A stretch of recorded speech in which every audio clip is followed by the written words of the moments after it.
How's everybody doing today? Good. Well, we've had pretty good work this week. It's been a little warm, but I think this is probably good for our players. Probably that's the kind of circumstance on Saturday. The focus has been, we got to play to our standard, the challenge of playing to your standard on the road, staying focused, no mental clutter, good communication, and we're playing a really good team. So all these things become really, really important. But I think everybody's got to understand that we have to work to deserve success. You're never entitled to it, no matter what you've accomplished or done in the past, individually or collectively as a team. So everybody's got to embrace the challenge of the SEC, the difficulty of the conference, the consistency in performance that you need to have play in, play out, game in, game out. So that's really the focus, that we have with our team right now, and everybody seems like they've responded pretty well. We'll start up here with Mark. Just wondering what you've seen from the return game in terms of the guys actually returning, but also the blockers and how they try to set some of those up. Well, we haven't had many opportunities. We haven't really gotten much out of our return game. It hasn't been bad. It hasn't been a negative. But the goal is to average a first down on punt returns. We haven't had many opportunities, but we got to get better at holding them up. We did block a punt, so that was a positive.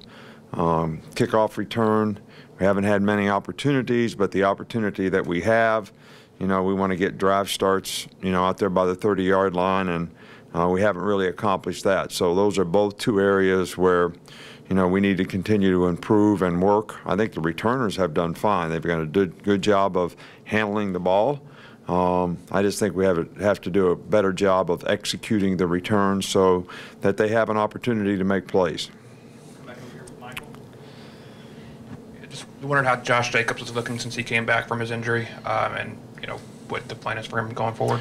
Well, you saw him play 3 or 4 plays in a game, so you know as much about how good he is as I do. You saw the game, right?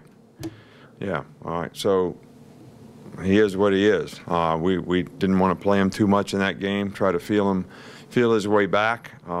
He's done more in practice this week, so hopefully he'll make a bigger contribution in the game, and that's our plan right now. On the back of Scott.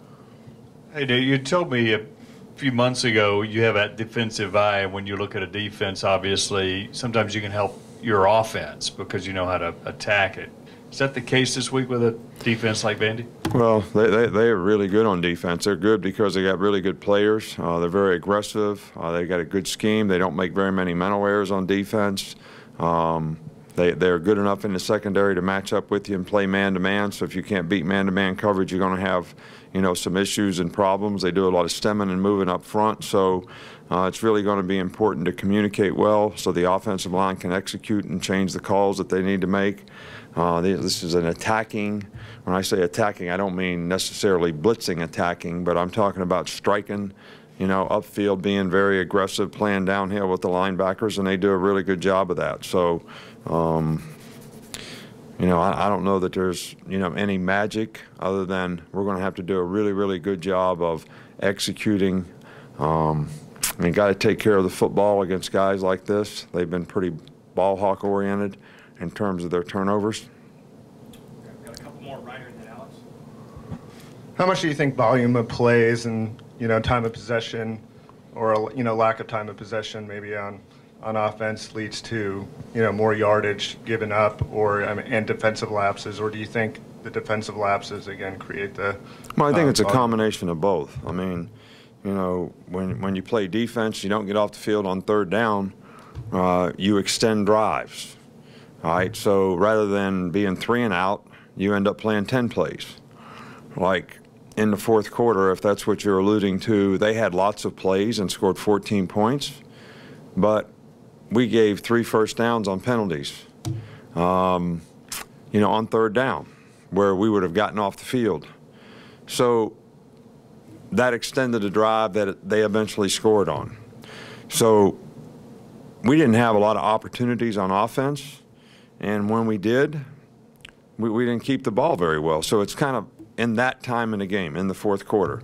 So it's a combination of both those things. I mean, if we'd have controlled the tempo of the game, we'd have had more plays, they'd have had less if we'd have got off the field when we're supposed to get off the field on third down. So it really basically comes down to execution on both sides of the ball.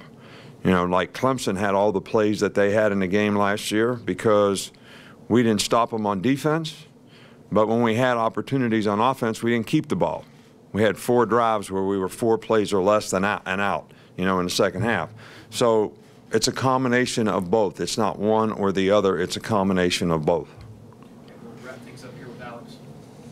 Earlier this year, you were critical of your pass pro protection of the offensive line. It seems like watching NFL and other leagues as well, that's an issue all across football right now. Why do you think that is, and what are things that can maybe correct that, maybe specifically to your team? Right. Well, I've never really been critical of the protection. I've just said that we need to improve it. I think there's a difference in that. All right. It may be semantics to you, all right, but to me, in one, we're taking the responsibility for trying to help the players. We're not being negative toward the players and what they're doing. All right. So, and that's something that I think was a little better in the last game. But I think there's a lot of multitude of blitzes and pressures and things that people see.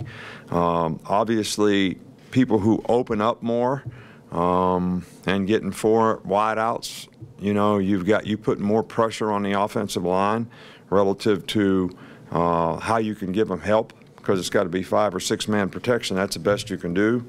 I think the game has changed where people look, because of style of play, for faster players to play defense. All right, so you're looking for guys that, you know, are really good in situations like that, because that's what the game has become. If some of the guys that play now that are very, very good players would have played 20 years ago, when people were in regular formations running the ball, they wouldn't have been in a position they could play.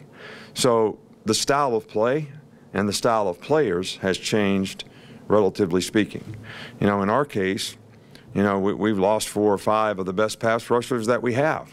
All right, so that's had, you know, some effect, you know, on the kind of edge rushers that we can have and the kind of multiples of things that you can do with those kind of players. Okay, Coach, that's it. All right, Thank you. thank you.